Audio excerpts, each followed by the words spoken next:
Hello, everyone. This is Al-Fadi, and I want to welcome you to another episode of this fascinating video series. You've heard us a couple of times make reference to what we call the prototype Quran.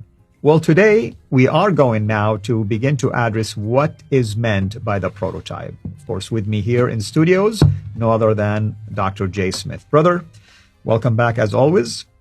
Tell us a little bit more about the prototype Quran, and you've whetted our appetite when you began to give some backgrounds concerning some possible Christian sources as well. Okay, so we talked about in one of our episodes this guy named Umar, and we talked about the fact that this fellow priest named Gabriel is the one that gave him what we now know today is the diacritical, and that either his relationship with Gabriel or because of the text he was reading that was given, he then went from his strident Judaism and he became a Christian, so that by 647 he even coined a coin with possibly his image holding a cross on it, and he has the word Muhammad, the praised one, referring to possibly Jesus Christ. Now, what are we finding? Well, this was the German school who has been really unpacking this, and one of the things I want to do today is I want to introduce these two books right here.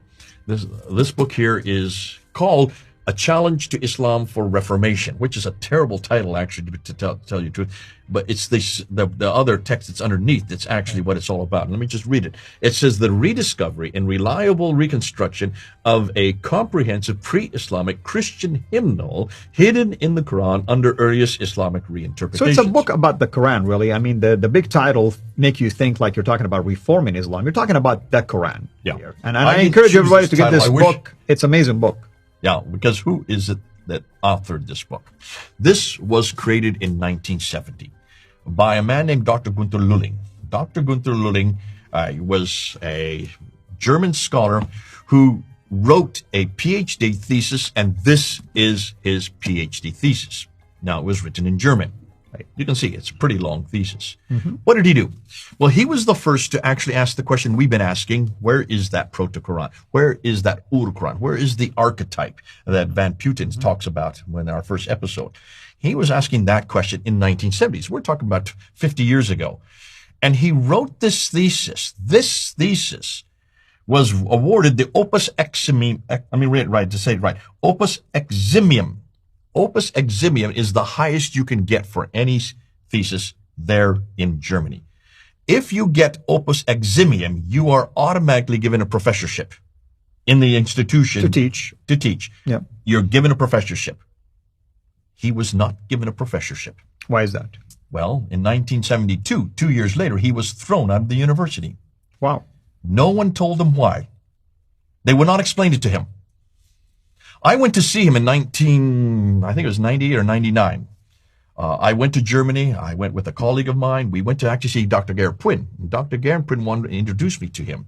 So we went and we had lunch with him, and I met he and his wife. And what I had been told is that he was thrown into obscurity because of this thesis. This is in 1972. Is it that much dangerous? He was thrown into obscurity, and for 30 years he was on welfare. No chance of getting into any university system, no chance of being a professor. In 1999, when I met him, we said, well, could we see this thesis? And so he showed it to us. It's all in German, and I don't speak German. I said, well, can we get this translated into English? He said, well, I've already translated it to English.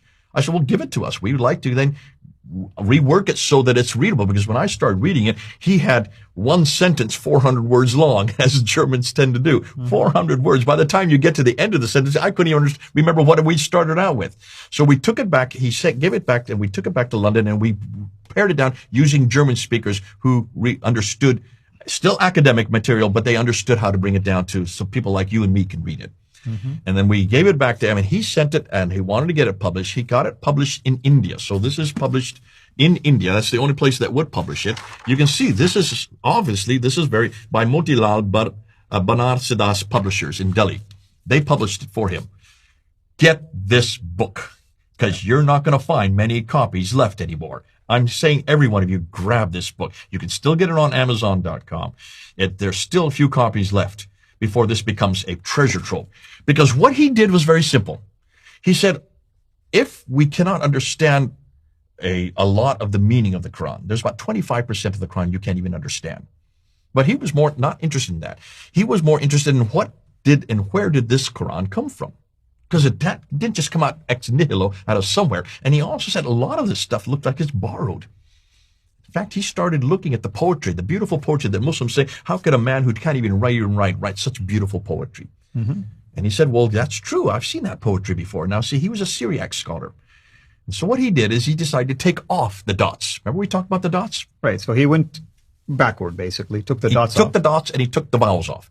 He took the dhamma, the kasra, the fatha, and the harakats. Right. The dots, the 2 dots, 3 dots, 1 dot, 2 dots below. So he took them all off and just went back to the rasm, the structure. The rasm. And he called it the 3 layers. So he eliminated layer 2 and 3 and went down to layer 1. And guess what he found? He began to find hymnal. Christian hymns written in Syriac by Christians in their churches for worship in the 5th and 6th century, almost strophe for strophe, line for line, exactly like those Christian hymns, all written in Syriac. Can you see why this is so controversial? Can you see why? Especially back so then, damaging? Of course, yeah. Absolutely. In Germany, they would not stand for this, and they threw him out, completely threw him out. Now, because of what we did, Thomas was telling me when a number of months ago, when I was Thomas Alexander, who I have as part of the Sin Sifters. He is one of the group. He's the German representative for the Inada group. He was saying because of this English translation that we had translated in the late 1990s, in the early 2000s, this was now, I think, 2007, this was finally published in English. He said that has resurrected him. That resurrected him in the academic world. So by 2014, when he finally died, he has now been resurrected because of this English translation. Because this is what people needed to hear. They needed to know. Now, he is not the only one that has done this. Because of what he did in the 1970s, Christoph Luxemburg then came and did this in 2000. This takes it one step further. He decided, well, why haven't we done this in academia? Let's find out where the dark passages are. Because the dark passages, you know well, when you grew up, the Muslim scholars, about 25% of the Quran just makes no sense, even to the Muslim scholars. Yeah, it's about 1/3, give or take. About 1/3. Yeah. And there are these letters before each one of the surahs. No one knows what those letters are for. Mysterious letters, for instance. It's a mysterious letter. We're going to talk about that later on. So he wanted to go through and do that. This book came out in 2000. This has caused an enormous earthquake. Oh, I remember. I mean, everybody went after him. They all went after him. In fact, his name is not Christoph Luxemburg. That's a pseudonym. He had to use a pseudonym. He is from Germany, and he had to use a pseudonym because there are so many people that he got death threats. And this is what happens when you do something that is controversial in Islam. Do you know him? I have never met him. Yeah. I do not know him. I don't even have a picture of him. Right. But do you know him? I know of someone who is connected with him for sure, and he's definitely an amazing scholar for sure. Now, because of what these two men have done, Gabriel Sama came out with this book, and I would encourage everybody to get it. In 2006, Gabriel Sama, who is a Syriac scholar, he is a Syriac native speaker. This is his language. He understands it. And basically what he is saying is, we've been trying to tell you this for years. You people in the West, have you not been listening to us? If you look at the Quran, where do you think it came from? That's a very interesting point you bring up. Why is it that the scholars in the West just somehow discount the people in the East who are so close to the action?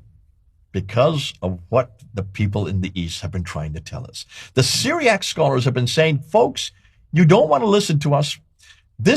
Really, the Quran, if you really want to know what the Quran is, you need to go back to the Quran. You need to go back to the archetype. You need to go back to the proto-Quran. Exactly. And who do you think knows it better than anybody? Well, why don't you ask us who know the language? Right. We are the Aramaic speakers. We are the Syriac speakers. We are Syriac Aramaic. That is what this is called. The Syriac or Aramaic precedents, antecedents to the Quran. So I would encourage every one of you to get Gabriel Sama's book, because this is just, listen, this has been out since 2007. We're just finally getting our hands on it and finally telling the whole world. Find out what he is saying. And this is what we're going to do. We're going to go in the next segment. We're going to show you.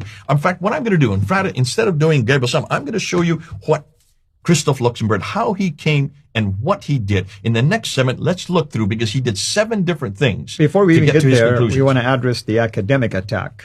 Okay, let's do that first. Yeah, let's do that first. Let's talk about that, because we want to show, after the academic attack, what is it that they were attacking in the first place, and does his method make sense? Yeah. All right, thank you. All right, everyone, you've heard basically what's coming up next. So hopefully you've enjoyed this episode, and we look forward to meeting you again next time. This is Al Fadi. God bless.